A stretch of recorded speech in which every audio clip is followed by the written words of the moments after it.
last night, my wife and I went out to dinner. We went out to dinner. We went at one of our favorite restaurants in Connecticut, Cafe Roudier. Shout out to my friends over at Cafe Roudier. And the manager, Randy, comes over to me.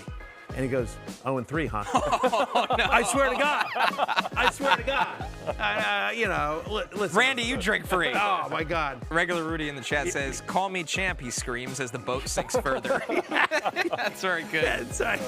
That's very good. Eventually, it'll be all the way underwater. Yeah. See how long this losing streak can go. That's pretty much what Leo, isn't that what Leonardo DiCaprio said on the Titanic? Call me champ. Winslet, call me champ. Champ. Fantasy Football Happy Hour with Matthew Berry.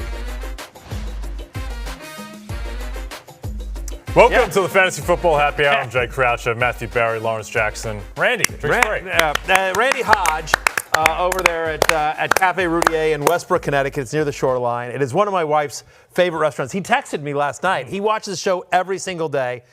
He's a hardcore fan. He's a big fan of you, Jay. Oh, thank you. Never mentions his Lawrence. That is something, Randy. Never mentions Lawrence's or Connor. I don't know if you should be drinking free then, Randy. I don't know. You got to go 4 for 4. But he's a diehard Falcons fan. I think you guys would get along. That's actually. even worse. I know. It's all right. But at any rate, yeah, he texted me last night and he said thank you. He said thank you for the shout out. Yeah, this is me, by the way. Yeah, call me champ as I'm riding the bomb. Yes, from Jesus Mendoza. That's great. So for those just listening, yeah, we got a tweet from Jesus Mendoza. I think it's from How I Stopped Worrying to Love the Atomic Bomb. I think it's a screenshot, but anyway, it's a cowboy riding a bomb about ready to blow up. But call me champ. Yeah. So I'm right. I'm 0-3. I faced George Savarikas this week. I just lost Mike Evans. I don't know if I get Xavier Worthy back. I don't know if I get Jaden Daniels back. We're taking on water, but and I pay the Greek. I play George Savarikas to save my season. No big deal, but try. Yeah. We're gonna try. Look, it's been a real shocking start for the season for you. You've got a few fronts. One, you're 0-3, which is bad. Two, when you were 0-2, you came on this show and you're like, well, we won the last 2 titles. Which is a great championship mentality to have. We won 2 titles. I'm just saying, some years it's like it ain't your year. Derrick Henry looks human. Yeah. He's been bad. I've had a lot of injuries, and the players I have that are healthy have sucked. Yeah. Chase Brown has been bad for 2 weeks. Derrick Henry's been bad for 2 weeks. Courtland Sutton's been good, but he was bad 2 weeks ago. It's just sort of Laporta has been very average. Yeah. Kenny, our stage manager today, Kenny, Detroit Lions fan. What's going on with Laporta, Kenny? I blame you. He don't care about that. He's just happy they put a beat down on the Ravens. This is true. Kenny does not care. Again. No one cares. I'll tell you what. Care. I'll tell you what, Matthew. This is how sad it was at Cafe Roudier. Randy bought me and my wife a round of drinks. Oh, no. So sad he was for our 0-3 start. Anyway, yeah. I'm sad for you. Highly recommended Cafe Roudier. You sound like a man who's in the trade market. Yeah, what do you got? I got it. I got Penix. Oh, I got Bryce Young. I got you Bryce Young, yeah. Hey, I'm sitting at 2-1, but also. Don't you have Jonathan Taylor, though? Jahmyr Gibbs, too. Oh, wow, okay. James Cook. Yeah, that'll do it. That's helpful. The rest don't matter. Mentioned before, but my favorite part of Matthew's season so far is when he blamed his Week 1 loss on George Kittle getting hurt, despite George Kittle not actually being on his team. It threw off the equilibrium. It threw off the equilibrium of my team. The truth is that I have listen. Someone else. Let's stop it. It's love-hate day. We're going to get to it in 1 second. Just to put a wrap on this one, just so people don't think I'm crazy. As anyone that listened to yesterday's show knows, I started the season in 32 leagues. I have a significant amount of George Kittle, an amount similar to the amount of money that Jay put on the New Orleans Saints, just to give you an idea of how big a stake I have in George Kittle. So George Kittle going down in Week 1 was significantly bad for a lot of my teams. Not this particular team. This team I lost Xavier Worthy and some of the other guys. Right, but yeah, whatever. I gotta it's say, bad. It's a bad scene. I'm down bad. I'm a little worried about the Saints making the playoffs. I'm worried they might not do it. But someone I'm not worried about is Omarion Hampton, and he kicks off running back, love, hate, and we heard from Justin Herbert talking about Omarion Hampton's big Week 3. Yeah, I'm not surprised. We knew how special he was as soon as he got here, and running back is an incredibly tough position, and the way he's fought and picked up the offense, and we're asking a lot of him, especially as a rookie. he's handled it all. He's picked it up, and he's taken it on his shoulders, and we're really lucky to have him as well.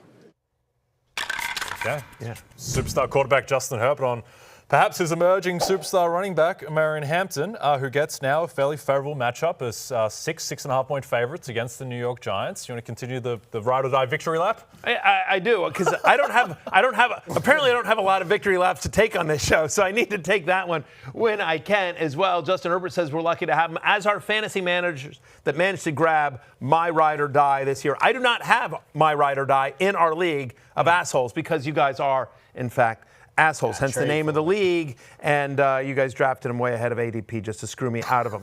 All that said, whoever in our league does have him should enjoy a great matchup. You see it right there. I'm as a top 10 play this week. He's going against the Giants, who have allowed the 4th most fantasy points to opposing running backs this season. They've given up a running back rushing touchdown in every game this year, averaging over 5 yards per carry. If you're telling me there's that the Giants give up a rushing touchdown in every game this year, and so somebody on the Chargers is going to get a running back rushing touchdown, I'm saying it's going to be Omarion Hampton and not Hassan Haskins or Kamani Vidal. So, and I'll just say this. I think this is interesting. Omarion Hampton in week 3 had a 96 utilization score. That was the 3rd highest of any running back in the NFL. The utilization score is a proprietary metric that Dwayne McFarland came up with on FantasyLife.com that takes in account to all underlying metrics that have produced future fantasy points since 2020.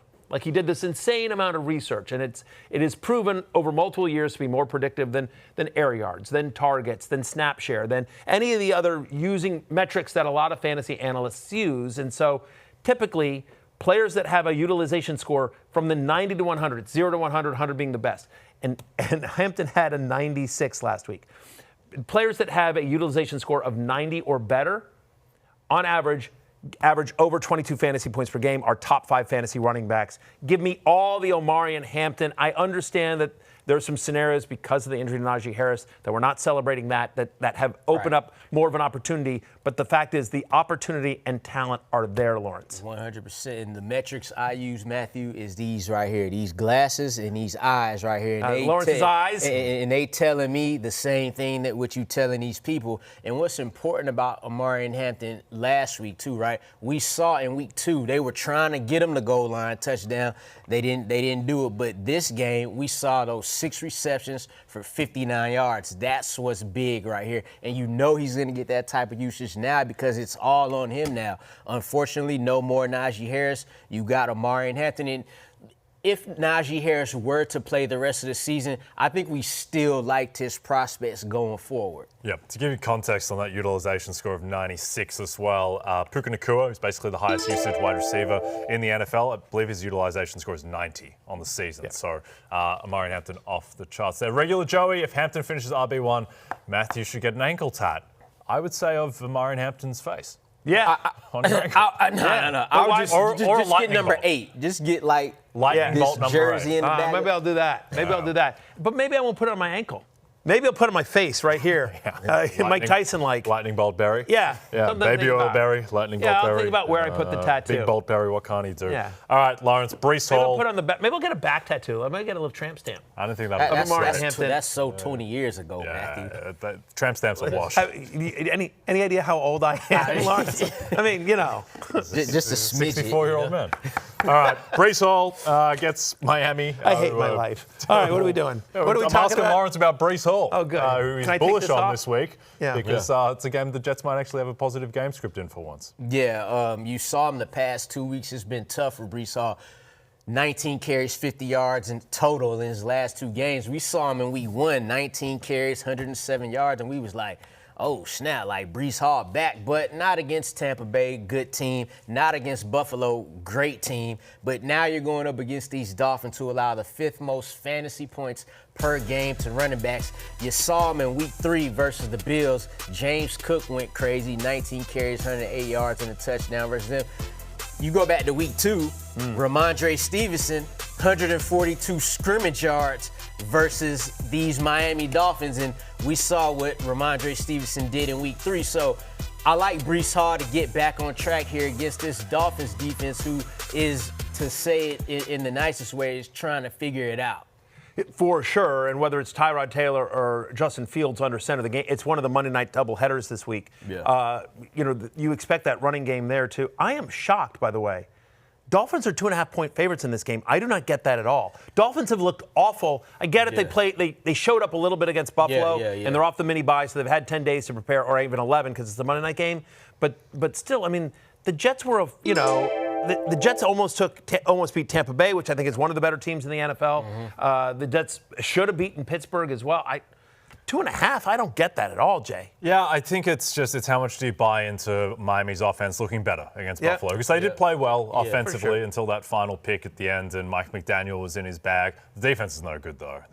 I think it's if you take Miami versus Buffalo and versus New England, their offense in those two games have looked better than the Jets' offense this whole season. Is probably why it's like that. But I'm with you. I think that's implying that Miami's a better team than New York Neutralfield. I think they're the same level of team, at worst. And the Jets, if they can rediscover some of what they did in Week 1 against the Steelers, then they might be the better team overall. But this line should be 1.5 or 1. Pick them like it should. I don't know. I'm with you. 2.5 is surprising. Question from to Regular me. Rudy: are we higher on Breece with Fields or Taylor at quarterback, Matthew? I think we're higher with Fields, to be honest with you. I feel like Fields is more of a rushing threat, and so I feel like you have to keep a spy on Fields in a way that you don't. Right, exactly. If they execute the RPO, Taylor is more apt to throw.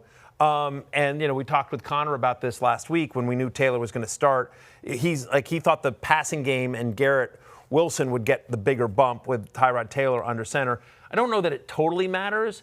And I don't think it matters at all for our purposes. If you have Breece Hall, you're starting Breece Hall, whoever's playing quarterback. But just to answer Regular Rudy's question, I feel like Fields is slightly better for Hall than Taylor. Yep, I'm with you there. All right, let's jump to J.K. Dobbins. Matthew gets a very favorable matchup against the Cincinnati Bengals team that just got eviscerated by the Vikings. Thought this might be a timeshare with R.J. Harvey coming into the season? No, not so much. No, I mean, R.J. Harvey has struggled. They're using him a little bit in the passing game, but, Dobbins has looked good. Obviously, Dobbins is productive in pass protection, and as Bo Nix has sort of struggled to get going, they've been leaning on J.K. Dobbins. I thought Dobbins looked the best he has all season. Last week for the Broncos, had the big run against the Chargers for a touchdown as well. Last week, 85% running back rush share. He had a 55% route participation, which I thought was also interesting. For a team that has R.J. Harvey and Jaleel McLaughlin, the fact that J.K. Dobbins had a 55% route participation in Week 3, super interesting. You mentioned the matchup with the Bengals. They've allowed 125 yards to opposing running backs in back-to-back weeks. Travis Etienne, Jordan Mason both had big games against the Bengals. So did Dylan Sampson in Week 1. That was through the passing game, but still, Dobbins, who's being used more in the passing game, and we know he's going to be the running back when they get in close and they're in scoring position. I'm as a top 15 play this week. Yep. Subjectively to the eye test, he just looks a bit better and more explosive than last year. I understand he had a good year last year, but still, just another year removed off of all the injuries he's been dealing with, he does look a little bit better. I'll throw Josh Jacobs' name out there. The Packers are 7-point favorites in Dallas, and here's the thing: is that if they don't figure out their run game in this matchup, then when is it ever going to happen? They should have positive game script. It's a very weak Dallas defense. I know Zach Tom is missing with his oblique. I don't really care too much about that because of the other favorable aspects of the matchup. Josh Jacobs, this should be 100 yards and a touchdown. Yeah, I think this is one of those situations where we expect Green Bay's offense, no matter how they get down there, I think they could get down there inside the 10, inside the 5, and that's Josh Jacobs' season all right there. So just with Dallas's defense overall, he'll get a number of opportunities, maybe for even some of the Green Bay receivers too. Just feels like Josh Jacobs scoring a touchdown just feels inevitable. It does feel inevitable. Is 100%. That also 7-point favorites. Yeah. A few teams are going to have more to prove in a regular season game, so than the Packers in this matchup between Parsons going back to Dallas. I don't think it was really focused on that much because so much of the wild stuff happened. The Packers losing that game to Cleveland was like Baltimore blowing the game to Buffalo in Week 1. It's completely insane that they lost that game from where they were up in the fourth quarter. You know why it's worse? Because one is Buffalo and one's the Cleveland Browns. One's Josh Allen, one's Joe Flacco. But by the way, I feel like that given how much Dallas sort of got blown out by Chicago last week, that the Packers might have, I don't want to say they would have taken it easy, you know what I mean? But they might have been like, okay, we got this. But now I think that's a wake-up call to lose to Cleveland. There's going to be a ton of emotions around this game, obviously, with Micah Parsons returning to Dallas. And so I feel like the Packers are going to be out for blood. And it'll be, it's Sunday Night Football. It's on NBC and Peacock. It's going to be an amazing game, an amazing atmosphere. And I just do think that the Packers are going to want to take the crowd out of it. Yep. The other weird part is that a lot of times when this happens, is interesting, and we'll talk about this as the week goes on. We'll talk about the Sunday morning when we're there. We're going to be pregame. The three of us will be in Dallas along with George Savaricas. Hopefully I can voodoo mind meld him into losing to me this week. But the four of us will be there live in Dallas because the entire Football Night America crew will be live in Dallas this week for the big game, Packers at the Cowboys on NBC and Peacock. I'm a company man. We hit the air at 11 a.m. Eastern on Peacock and, of course, YouTube. So check us out for Fantasy Football pregame live from Dallas on the field at Texas Stadium. But the one thing I want to say is I think a lot of times when a player returns, when a big name player returns, and a lot of times it's usually like there's anger from the fans, right? That's what I'm saying. Yeah. That's what I'm saying. Usually it's like, oh, boo, this. I'm trying to think of a good example here, but like when a quarterback comes, Aaron Rodgers come back to New York. Aaron Rodgers come back to New York. That's a great example. Exactly. Aaron Rodgers comes back to New York, and Jets fans are like, boo, screw you, dude, everything like that. I think when Micah shows up, Cowboys fans are like, we miss you. We love you. We didn't want you to leave. They blame Jerry Jones. They don't blame Micah Parsons for how that went down. And when you look at the Micah Parsons situation to Aaron Rodgers on the Jets, he was there for a hop, skip, and a jump. I can't remember what they did to Barkley last year when he went back. There was some booing. There was some booing. Which I thought was I just know he went off. So if Micah Parsons play anything like Barkley did when he went back to the New York, it's going to be crazy. Yeah, if I was Brian Schottenheimer, I would call mass protect on every single play. Yeah. He burst through those triple teams these days, Micah. All right, let's get to others receiving votes.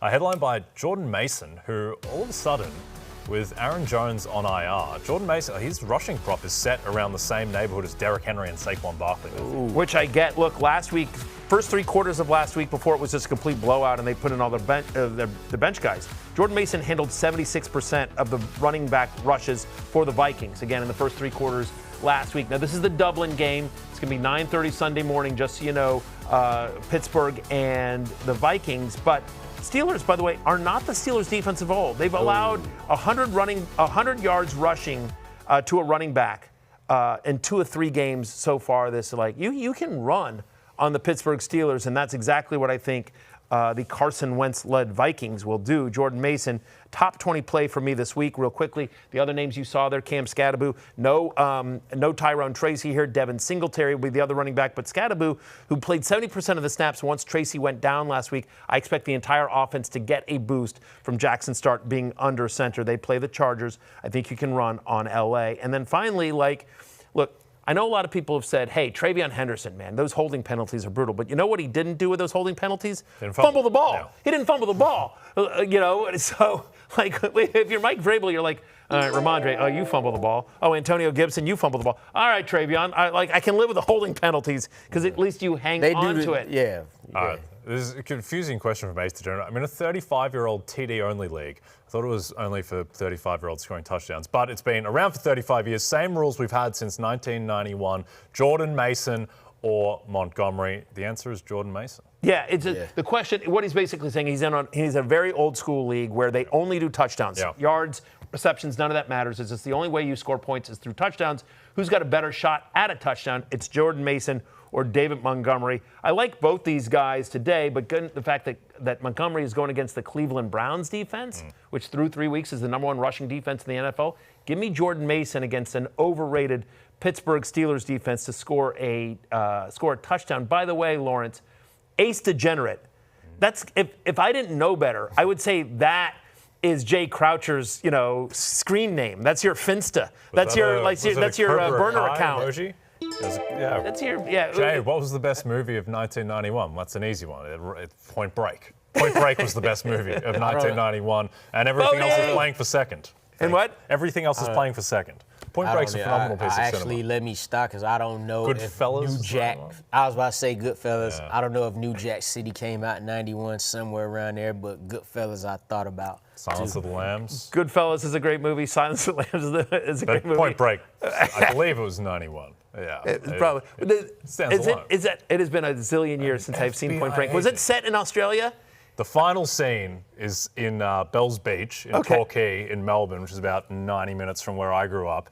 But the problem is that the actor playing an allegedly Australian cop, because Keanu Reeves, I'll spoil the end of Point Break, this is what I do. Keanu Reeves lets Patrick Swayze go out into the ocean. He's like, what am I going to do, swim to New Zealand? And then Keanu Reeves comes back to the beach and the Australian cop, so I talk like an Australian. The cop in this film's like, why'd you let him go, mate? It's not our Australian story. Could you not have hired an Australian actor? He just thought if you say mate, he good. Right, Let me talk like I'm in London, but let me say mate. At the Boys from Essex. What are you doing here? Exactly. Unbelievable. All right, we missed him. Should we go get some shrimp on the bobby? Yes. Right? It's just like that. It's atrocious. terrible. Anyway, I hated that part of Point Break, and we're going to transition to the hate list. But still the best movie of 1991, according to Jay Croucher. It's interesting, Ace Degenerate, that you asked about Jordan Mason versus Dave Montgomery, because honestly, Dave Montgomery leads the hate list here as well.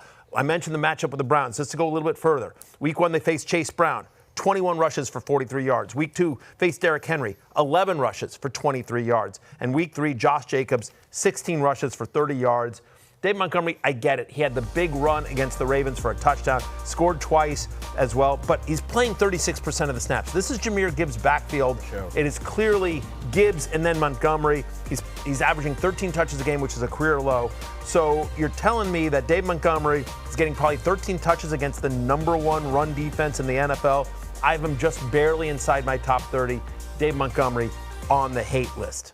Yep, Cleveland Browns may well have the best defense in football. Lawrence, Rhamondre Stevenson, hate list against Carolina. Favorable matchup, but his matchup right now is with holding on to the football. Yeah, the matchup is good, and if not for him, losing to see, it's different when you fumble twice. When you lose it twice, that's like, coaches don't know about that. So I think that's a big reason why he was third on this team in carries last week, even behind Antonio Gibson when he started out as the starter in the regular season. Also, 4 carries for 18 yards last week, a big dip from what he had in week 2. And I think his over-under for total yards from scrimmage was something like 59 last week on pregame. And I was like, no, sir. That's going under because he's not going to catch another 55-yard pass. So we like, and for what it's worth, like, Carolina just laid the smackdown on the Falcons and Bijan Robinson and them. So I don't think Rhamondre Stevenson is any better than that. And so I like TreVeyon Henderson, like Matthew said earlier, but I'm off Stevenson for this week. Yep, I think that makes sense. I think more scope for that to trend down and towards TreVeyon Henderson. Connor Rogers isn't here today. The Mets playoff race has absolutely broken him. I'm on a text thread with Connor talking about the Mets, and this Pirates-Red series just reduced him to absolute rubble, so he needed the day off. But his franchise player in the League of Ourselves, Javonte Williams, I think is going to be in a tough spot against the Packers. As we mentioned, 7-point dogs, elite Packers rush defense. Think about what the Packers did to Jahmyr Gibbs and David Montgomery in week 1, and then think about what those guys did to the Ravens defense on Monday night. So I think the Packers, even though Quinton Judkins got a little bit going on the ground against them, still think this is an elite rushing defense, and I wouldn't expect that Javonte has game script either. The other thing that's hurting Javonte Williams in this particular game especially is that, again, we think the Packers are going to explode offensively, and so, I mean, the Cowboys secondary has just been brutal. I mean, they saw Luther Burden and Rome Odunze. I was going to say Chris Olave. Rome Odunze and Luther Burden get loose deep. So they're going to be. I think this is a Matthew Golden breakout game. I think Romeo Dobbs has a nice game here as well, especially with Tucker Kraft potentially less than 100%. My point being is that they're going to have to be in throw script for a lot of this game. And the way Javonte Williams pays off is if he falls into the end zone, which he could. He obviously always can, but I just don't know that they're going to be in scoring position that often against this Packers defense as well. Very quickly, before we move on, I just want to point out, I just quickly Googled the best movies of 1991. According to IMDb, number 1 is Terminator 2, Judgment Day. Terminator 2 is great. Yeah, it's a good film. Silence of the Lambs, JFK. I could have done without JFK. It's about an hour too long. Just a little bit. Some of the other ones, Cape Fear. Cape Fear was really good. Good film. Thelma and Louise. That's a classic. I like Thelma and Louise, but it was a bit much. Just in the there was a bunch of think pieces around Thelma and Louise. Right. It was just there was a lot going on. It was a buddy cop. It was a buddy movie that great just finish. happened to be great ending. Great, unbelievable finish. But look who's number 10. Point Break. Point Break is number 10. Absolutely sacrilegious that it's not in the top 3 at least, but I'm glad at least it snuck into the top 10. I will say this, very but subjective list. it starts getting dicier. Number 15 was Last Boy Scout. That's a Bruce Willis movie that was terrible. That's not a good movie. That is It's an not a objectively good bad movie as well. Robin Hood, Prince of Thieves is number 16. The Doors is 18. I like The Doors. Doors is good. Oh.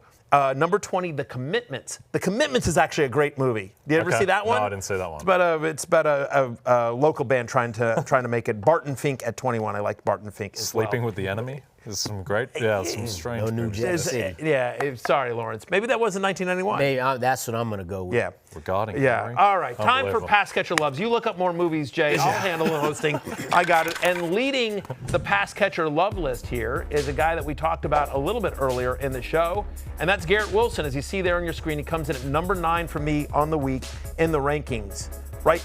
Every game so far this year, doesn't matter if it's Justin Fields, doesn't matter if it's Tyrod Taylor, every game this year, Garrett Wilson's had at least a 37% target share. Not a typo, 37%. By the way, the Dolphins, as we talked about that defense, they allow the highest catch rate per game to opposing wide receivers. So you're telling me a team that's allowing the highest opposing catch rate to opposing wide receivers is suddenly going to face a wide receiver that's going to get a massive target share, 37% at least in every single game. Oh, by the way, every game this year, the Dolphins have also allowed a touchdown to a wide receiver, giving Garrett Wilson, all the Garrett Wilson this week, top 9 play for me. Yep, Garrett Wilson, he's very much, it's really him and JSN are the two guys who are just like, you're the entire passing game. Yes. Sorry, guys. Ironically, Puka Nacua is also kind of there, but he's got Davante Adams as well, and those are two of the top 5 guys by target rate in the NFL. Yeah, the difference is like you see Davante Adams catch that 50-yard bomb that we haven't seen any signs of that on the Jets. See that from Tyler Johnson?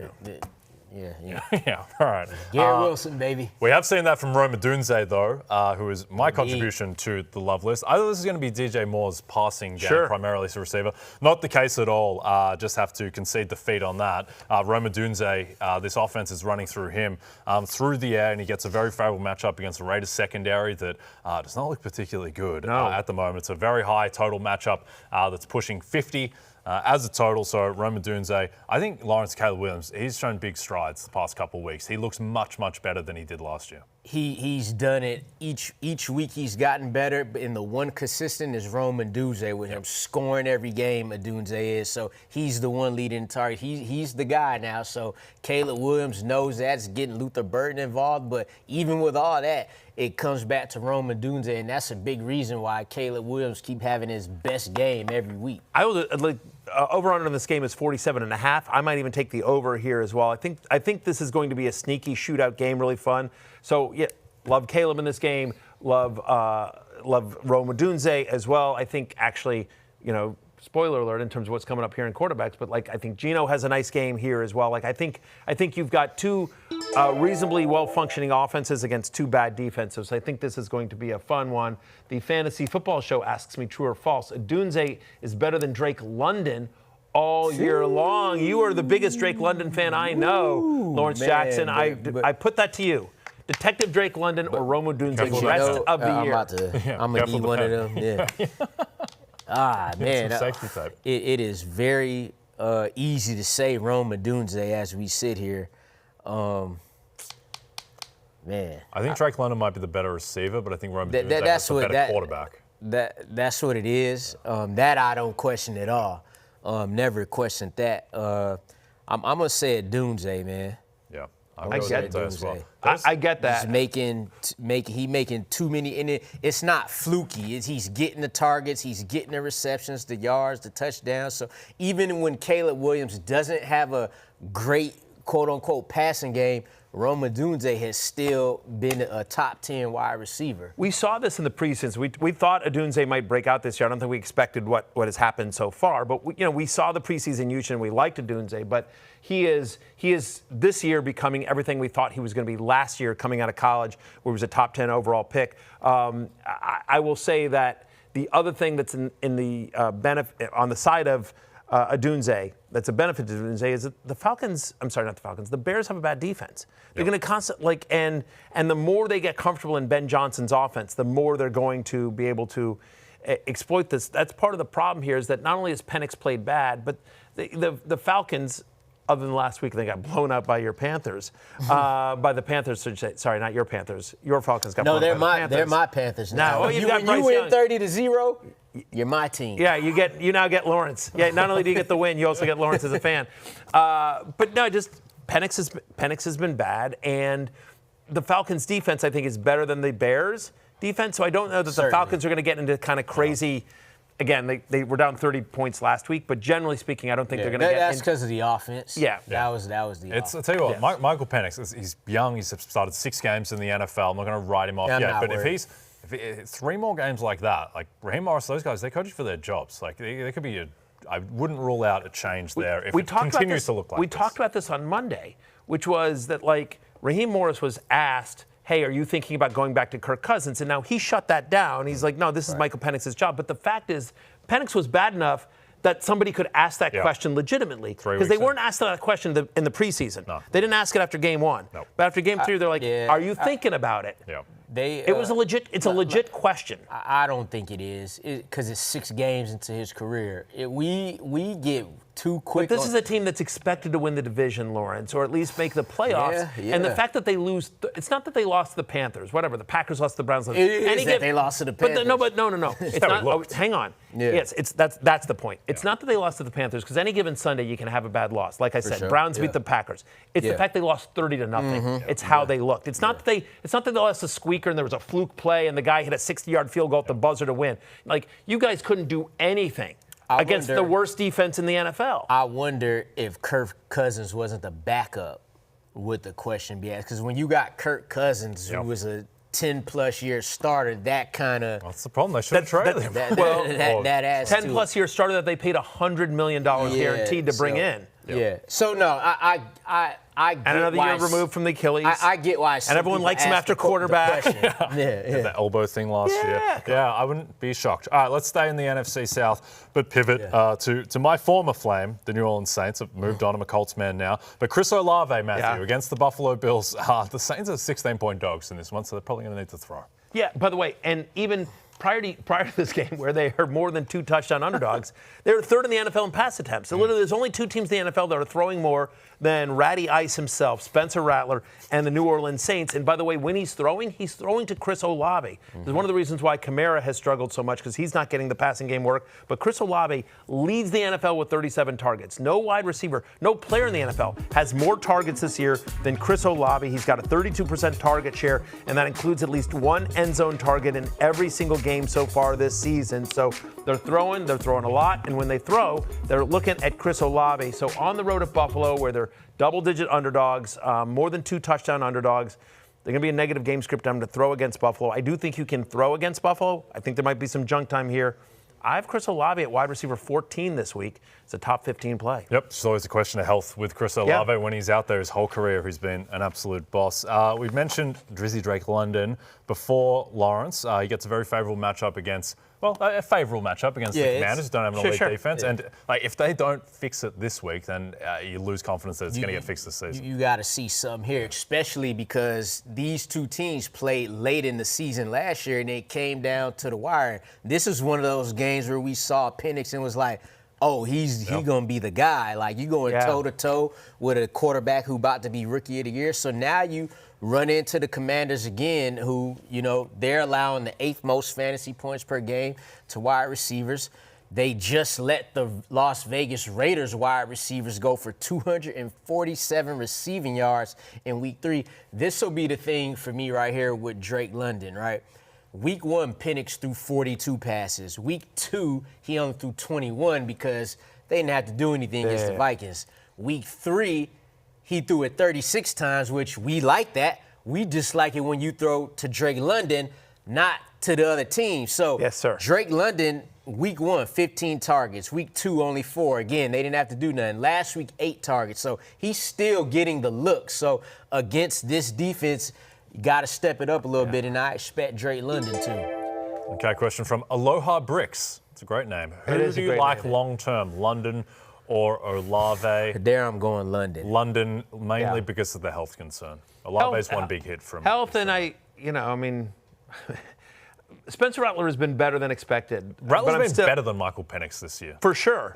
But I'm just banking on just banking on either Penix will figure it out or they will turn to Kirk Cousins, who will be able to get the ball to Drake London. I'm curious here, guys, though. This Atlanta-Washington game is a really interesting one just because I feel like just talking NFL for one quick second, this feels like a very big gut check game for both teams. Indeed. Commanders 2-1. Falcons are 1-2. Yeah. So Falcons are 1-2. Commanders 2-1. The Commanders favored by 1.5. So basically, it's saying this is a pick'em. Yeah. Vegas is saying these two teams are basically equal, and so as Jay always says, how home field is worth 1.5 points, right? Yep. And so I guess actually they're saying the Commanders are a point better. Yep. But this feels like this is an important game for the Commanders. Went fine. They beat the Raiders and they beat the Giants, whatever. But they got their ass kicked by the Packers. This is like the first team that's comparable to them that they're going to be competing with for like a wild card spot potentially if they can't pass the Eagles in the East.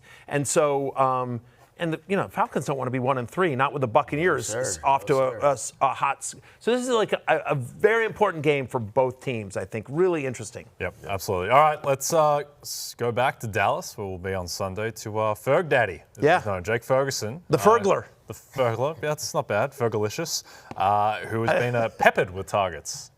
Yeah, 22 receptions on 26 targets over the past 2 weeks. He's averaging 19 fantasy points per game. We've already talked about this game, how we expect Dallas to be in passing game script for much of the year. It's worth noting that the Packers, for all their defensive prowess, they're actually bottom 3 in the NFL in receptions and yards allowed to opposing tight ends. Njoku and Fannin were decent last week in a low-scoring game against them with Joe Flacco. And so Dak Prescott, who's always looked towards Jake Ferguson, remember, no CeeDee Lamb in this game. So it's going to be Pickens and some combination of Jalen Tolbert and Kevontae Turpin. So I do think Ferguson, who they've looked to a lot, again, 26 targets just the last 2 weeks, should get even more love in a favorable matchup against the Packers as well. So the Fergler is a top 5 fantasy tight end for me this week. I didn't see Kyle Pitts on that top 10 list, Matthew. What's going on? You know, I'll tell you what's going on, Lawrence. You can make your own top 10 list. No. And I'm not on my own show. I'm on your show. So I'm on your show, I want to see Kyle Pitts in the top 10, regardless of if he puts I'm going to ask NBC Sports right now because they occasionally watch this show. It's clear they don't. It's the Peacock. Yeah. The Peacock's just in his office. Uncle Peacocky. I'm going to ask you right now, Uncle Peacocky, if you would, in fact, give my guy Lawrence Jackson a show. Let's debut the Lawrence Jackson show somewhere on. It's on Peacock. You know what I mean? Like whatever. We got plenty of space. With no name, like no Lawrence's football show, just the Lawrence show. Right. Yeah, the Lawrence show. The Lawrence show. All right, let's get to others receiving votes. How about I got it. How about Lawrence Live with with sparkles and like a big exclamation point. It's Lawrence Live. I love and you're doing like dancing and singing. You're telling jokes, magic tricks, and you're ranking Kyle Pitts #1 every single week. I love sparkles. I'm good with the last part. Yeah. All right, well, it's been the Quentin Johnston show in LA, Matthew, and he headlines others receiving votes. Go on, take it away, make some points. Sure. Look, QJ has had at least 7 targets in every single game this year, over a 21% target share, and he's hanging on to the ball. We like this matchup against the Giants, who've allowed the second most fantasy points to opposing wide receivers. I do think this is a game where McConkey gets off the schneid, but again, there's enough passing volume in this Chargers offense to support 3 guys, and QJ is a top 25 play for me this week. Let's talk about Ricky Pearsall going against Jacksonville again. Juwan Jennings working his way back, but last week with Jennings out, 29% target share for Ricky Pearsall, 7th among wide receivers in yards per route run through weeks. Brock Purdy back at practice. Hopefully he can go this weekend. We'll see, but it's trending in the right direction. I already spoke about Matthew Golden, that I think Matthew Golden has a breakout game this week. 84% route participation last week, 77% of the Packers' air yards last week. And we know you can throw deep on the Cowboys, so I think Romeo Dobbs as well. But this is going to be a Matthew Golden breakout game. Again, they've missed just a couple of times, but I think against the Cowboys they connect. I'm as a top 40 play and kind of a deep sleeper. 2 tight ends on the others receiving votes. Hunter Henry against Carolina. No team has allowed more yards to tight ends than the Carolina Panthers. Henry, of course, coming off the big game. I'm as a tight end 6. And how about TJ Hockenson, the Hockler? Yeah, Hawk Daddy. Hawk Daddy. Yeah. The Hockler just Hawk Tua? like, Yeah, Hawk Tua. Anyway, the Hockler playing against Pittsburgh. 25% target share with Carson Wentz under center last week. We expect Wentz to make another start this week. And the Steelers last week gave up 90 yards and 2 touchdowns to Hunter Henry, who we just talked about. Like, again, I think you can throw to the tight end against the Steelers. And so Hockenson, the Hockler, Hawk Tua, whatever you want to call him, the Hawk Daddy, he gets a bump with Carson Wentz under center. Yep. All right, let's stay in Dublin and go to the hate list. It hasn't really happened in North America for DK Metcalf, Matthew, and you don't think it'll happen in Europe either. No team has allowed fewer fantasy points to opposing wide receivers than the Minnesota Vikings. They've also given up the second fewest yards. DK Metcalf has scored 2 touchdowns this year, right? And he scored in 2 of the last 3 games, and yet he's been under 12.5 fantasy points, as you see it there on your screen, in every game. Like, he's got 2 touchdowns in 3 games, and yet he still can't crack 12.5 fantasy points. So going against this Vikings defense, where I think they're just going to blitz the hell out of Aaron Rodgers, who's not the most mobile guy in the world. DK Metcalf's not getting downfield. Just a 6.3 average depth of target this year. Only 1 of his 17 targets this season have been on a deep pass. So I have Metcalf just inside my top 30. I'm at wide receiver 29. And ideally, I would have somebody in my lineup besides DK Metcalf Sunday in Dublin. Question from Daniel S. Flex spot. Scary Terry, DK, or Trey Benson tonight against the Seahawks? I'm going to go with Trey Benson, just because Terry, we don't know if McLaurin's definitely playing. The questions about his health, you just heard me talk about DK Metcalf. I don't like him. So Trey Benson, because you have to make that decision tonight, I know that it's Seattle, but I just think the workload there with Benson, I think he's got the best shot of a touchdown of those 3 guys. So, yeah, give me Trey Benson. Also, too, that Steelers-Minnesota game, that over-under 41. Yes, sir. And it's always low when they go over there and play. All those international games are weird. Yeah. Like, your timing is off and everything like that. You're playing in an unfamiliar stadium. Giants, Panthers from last year. Yeah, it's great. All right, Michael Pittman, Lawrence, who's had a very good start to the season, but perhaps a tough matchup against the Rams. Pretty good. Wide receiver 12 fantasy points per game, but these Rams, we know that Rams defense, we know what they can do, especially with the pass rush. Hell, Nico Collins to 3 catches for 25, Calvin Ridley 3 for 57, and A.J. Brown, all zeros for the whole first half. Of course, A.J. Brown can go off against anybody. Michael Pittman's not quite A.J. Brown against this Rams defense that's only allowing 165 passing yards per game, the 6th fewest. Yep, I'll add Keon Coleman's list to the hate list as well, just because they're more than 2 touchdown favorites against the Saints. Coleman, he only has 46 yards in the past 2 games. He looks fine. Looks like he's developing and playing well, but the issue is that outside of that crazy second half that Buffalo had against Baltimore in week 1, where it's all off script and just throwing every down, he just hasn't really had to do much because this team's too good. And they're running the ball a ton with James Cook. Yeah, and they got a lot of mouths to feed as well. Like, 1 week it's Dalton Kincaid. Yeah, anyway, so I'm with you on that one. Yep. All right, Sunday night, Micah Parsons heads back to Dallas to face the team that traded him away as the Packers collide with the Cowboys in a rivalry renewed. Sunday, 7 Eastern on NBC and Peacock.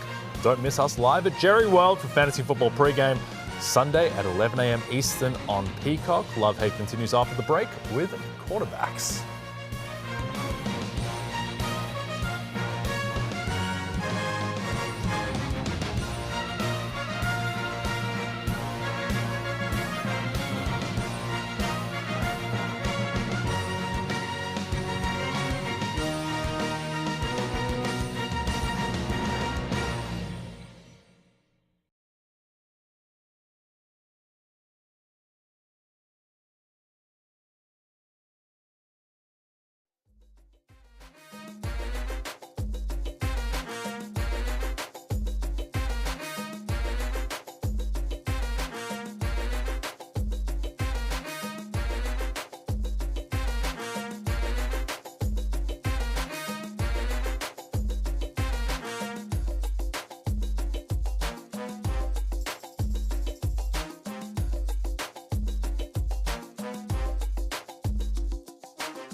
sift through Caleb's performance and production from Sunday, what do you want him to carry forward with him from what he did on Sunday?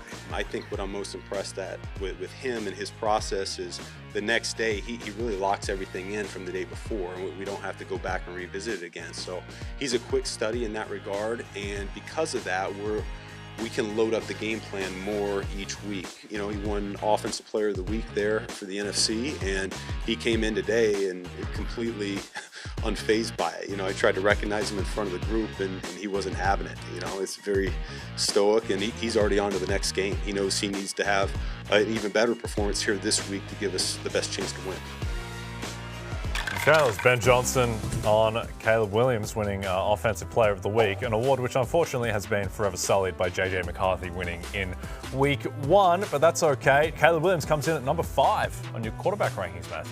Yeah, I mean, we talked about this game a little bit earlier, especially when we were talking about Odunze, but I think this game has sneaky shootout potential, Raiders-Bears, and so far this year, Caleb Williams is 3rd in deep ball rate, which is obviously for a percentage of passes that go at least 15 air yards or more. He's 3rd. Like, he's chucking it deep in this Ben Johnson's offense. Oh, by the way, the Raiders, they're tied for the 5th most receptions allowed on deep passes. So you get a guy who's throwing it deep against a defense. Ipso facto, ergo, there you go. Obviously, you got a guy throwing it deep against a defense that isn't good against the deep ball. By the way, they're also bottom 8 in yards per completion and yards per pass attempt allowed. These are the Raiders. I have Caleb Williams as a top 5 fantasy quarterback. Also making the love list, Jordan Love. See what I did there? There you go. Just a little. Yeah, you should just write that down. A little host hint for you. Sure. That's what's called a segue. Okay, you skipped Jordan ahead, Love, but that's all right. Yeah, that's fine. Jordan Love is. I can't pass up the segue, Jay. Yeah, sure. Screw your rundown. For the love of God. Here's the thing about Jordan Love. Cowboys allow 27.8 fantasy points per game to quarterbacks. That is the most in the NFL. Only 3 quarterbacks. All 3 quarterbacks that have faced the Cowboys so far this year have scored at least 24 fantasy points. There's no team that's worse in pass defense this year than the Cowboys. They're allowing 9.8 yards per pass attempt so far. And the Packers, of course, have the 2nd highest implied team total on the slate. Give me Jordan Love as a top 10 fantasy quarterback this week. Yep. This weekend, Lawrence, there's a matchup in Baltimore with the best rushing quarterback in the NFL. I speak not of Lamar Jackson. I speak of Patrick Mahomes. I mean, where do I begin? The Baltimore defense ain't hitting on nothing. They're the worst defense, 2nd worst pass defense, and they allow the 4th most fantasy points per game to quarterback. And Patrick Mahomes versus the Ravens is money. He's 4-1 versus them, and he's thrown for at least 340 yards in 4 of those games. The other one was 291. And now Patrick Mahomes is running because they can't run the ball. And Xavier Worthy got a practice in this week. Like Patrick Mahomes a lot this week. Yep, I like Matthew Stafford a lot against the Colts. Total in that one is 49.5, juiced over. It might even close 50. The Colts are missing their star slot corner in Kenny Moore. It's a problem because Puka Nacua is playing over 40% of his snaps in the slot. Yeah, so I think Puka's Stafford good. and Puka are going to go off as we look at the matchups with the highest point totals. You can see Colts-Rams stands alone. 2 elite offenses. Who'd have thought that the Indianapolis Colts would be in that discussion? But they are, and I think that's a very real Jaguars development. 49ers having that high of a total is pretty interesting given two offenses. No Nick Bosa. No Nick Bosa, I get it. But defense. neither of those offenses have looked great. As of late, and the Niners obviously banged up. May fix that. All right, yes. let's get to some others receiving votes. Another guy who's not looked great so far, Matthew. Bo Nix. He has not looked good, but I think the Cincinnati Bengals defense cures all. They're 25th in pass defense. They've given up 5 touchdown passes in just the last 2 games. And the Broncos, surprisingly, despite Bo Nix's struggles, are 5th in pass rate over expected. So I do think at home against the Bengals, Nix gets it going, gets off the schneid. I have him as a top 10 play this week. And I already talked about this a little bit, but how about Geno Smith against that Bears? We think Caleb Williams in Chicago moves the ball, and so Geno's going to have to throw. By the way, quietly, this is one of the reasons why Ashton Genty has struggled. That's all Geno's doing. He's throwing. He's averaging over 35 pass attempts a game. That's a top 8 in the NFL. And the Bears, for all their offensive success, have struggled defensively. Jalen Johnson, that's an injury. They miss him. Bears are bottom 5 in both touchdown rate and yards per pass attempt allowed. And so I think this is a sneaky shootout. 47.5 over-under. I think Geno and Caleb go back and forth. I think you could do worse as a streamer this week than Geno Smith. Feels like Geno's destinies always have these 320 pass yard games with 2 touchdowns, 1 interception, and lose by a field goal. Yes. You ain't lying. Yeah. Yeah, All right, exactly. let's jump to the hate list. Another guy who's not afraid of losing a close game, Matthew, is Kyler Murray, who, to be fair, I thought was actually pretty good against San Francisco. He just got completely screwed by his receivers, but he gets a brutal matchup against the Seahawks tonight. Yeah, he does. He's had 2 matchups last year against Mike McDonald's defense. He averaged 14 fantasy points per game in those 2 games. In those 2 games, he had only 25 total rushing yards. He had more interceptions than touchdowns.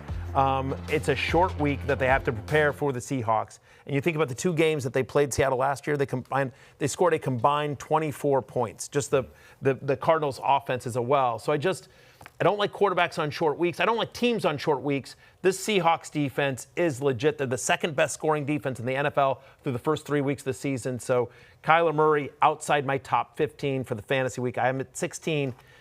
He's a QB on the hate list. Yep, a lot of excitement for Jaxson Dart this weekend making his debut against the Chargers. Lawrence, but you think it might be a tough landing spot? Congrats on your first start, Jaxson Dart. You have earned it. These Chargers, though, 11th fewest fantasy points per game. The quarterback, including Patrick Mahomes, is going to be a tough defense in your very first game, so not this week for the rookie. Yep, Jared Goff for me, who I thought was really good against Baltimore when the money was on the table. On that 4th and 2, he delivered to Amon-Ra.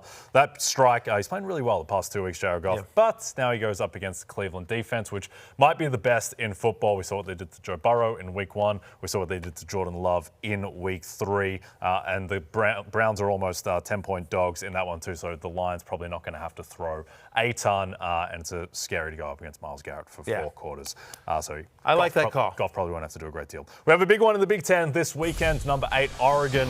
Number 3, Penn State. It's a whiteout at Beaver Stadium this Saturday on NBC and Peacock. Here comes Saturday night, presented by Discover. Our full preview, Thursday Night Football, takes us home. After the break, last call is next.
DraftKings Sportsbook is an official sports betting partner of the NFL. New customers can bet $5 and get $200 in bonus bets instantly and $200 off NFL Sunday Ticket from YouTube TV. Just download the Sportsbook app and use promo code FFHH when you sign up. DraftKings Sportsbook. Oh, the crown is yours.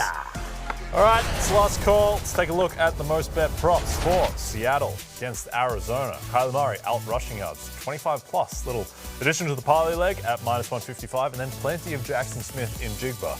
I'm going to take Jaxson Smith and Jigba's teammate, Torrey Horton, to go over 26.5 receiving yards. He's hit 32 the past 2 weeks. I think all these Seattle stats are suppressed because they haven't needed to throw the ball. Like, it's just they've been in weird run game scripts. They just didn't have the ball in week 1 against San Francisco either. I think Torrey Horton goes over 26.5. What do you like? I like that bet a lot, by the way. Horton continue to improve his usage. Jaxson Smith and Jigba in this game. Trey McBride, Kenneth Walker. You know who has the best odds to score a touchdown in this game? Trey Benson. Why? Because he's a running back. He's going to get the most touches, and he's run quietly pretty efficient. So I'm going to go with Trey Benson to score at +110. I like both those calls. I'm just taking the Seahawks to win this game and to cover. They're -1.5. I don't think Arizona's that good. I think they're a fraudulent 2-1. I've said that. They barely beat, the Panthers and the Saints. They did look better last week, but still, traveling on a short week to this Mike McDaniel offense, you just heard me talk about how Kyler Murray's on the hate list this week. I don't think he has success here. I think the Seahawks are actually a pretty good team, and so especially given the I think they win. I think they win easily. Give me the Seahawks and -1.5. I think they easily cover the 1.5. They're not only a point better than the Cardinals. Cardinals very banged up as well at the moment. So I think Sam Darnold's been quietly pretty good for the Seahawks. Yeah. So, listen, it's closing time. You don't have to go home, but you can't stay here for Lawrence and Jay. Go read 10 Facts, my 10 Facts column on NBCSports.com. I'm Matthew Berry. Good luck tonight. We'll see you tomorrow. Peace out.